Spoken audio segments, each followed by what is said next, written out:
Anthony Morel, vous portez sur vous un exosquelette, vous marchez normalement et là vous êtes équipé d'un exosquelette. Il est conçu pour le grand public, pour marcher sans se fatiguer. Voilà, en fait c'est un peu l'équivalent d'un vélo électrique, mais pour la marche en fait. C'est comme ça que je le décrirais, ça s'appelle Hypershell.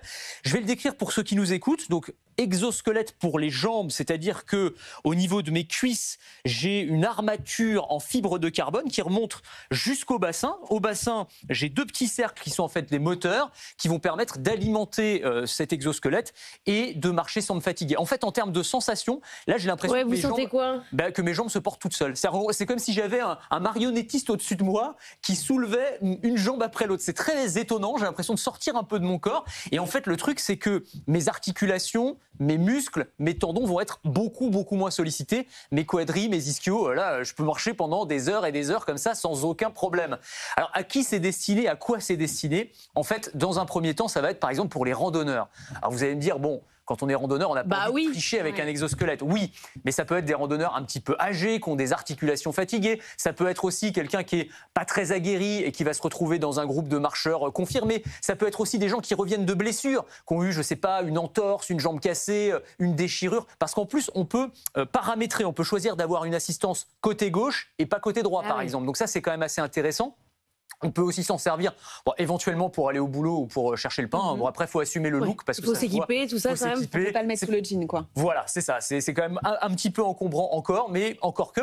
Et alors, on peut aussi s'en servir pour faire du sport. C'est-à-dire qu'en fait, on peut l'utiliser en mode inverse. On peut forcer, faire en sorte qu'il y ait une résistance et qu'on marche un petit peu comme quand on est dans l'eau. Donc ça, c'est pas mal. Ça fait appareil. Comme la nage à contre-courant, quoi. Exactement. C'est exactement ça. Et là, pour le coup, ça permet de faire un petit peu son sport. Voilà, ça coûte entre 1000 et 1700 euros selon les modèles. Voilà. Mais vous dites c'est comme le vélo électrique, c'est-à-dire que ça peut me permettre comme si j'avais un petit moteur, quoi. C'est un peu ça. En fait, il y a plusieurs niveaux d'assistance électrique et c'est vous qui choisissez. Vous pouvez avoir une assistance très légère et donc là, vous allez marcher en étant un tout petit peu moins fatigué, ou alors l'assistance à 100% et là, c'est quasiment l'exosquelette qui vous porte. J'exagère un petit peu, mais en termes de sensation, c'est un peu ça.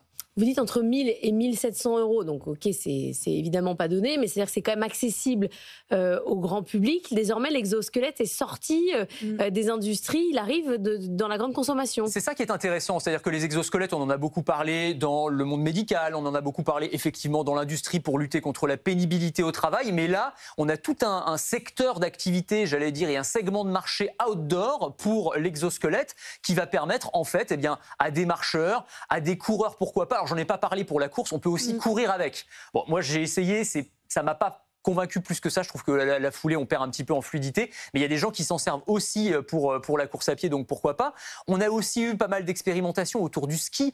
On avait déjà parlé du Mojo, du ski Mojo, qui est une innovation française. Et là, pour le coup, c'est un exosquelette. Alors, il est mécanique, celui-ci. Il n'est pas électrique, mais qui va en fait venir soutenir notamment les genoux pour des personnes qui ont des petits problèmes d'articulation. Et ça leur permet de skier beaucoup plus longtemps sans se fatiguer. Et il y a même maintenant des concours et des compétitions en fait de ski avec exosquelette.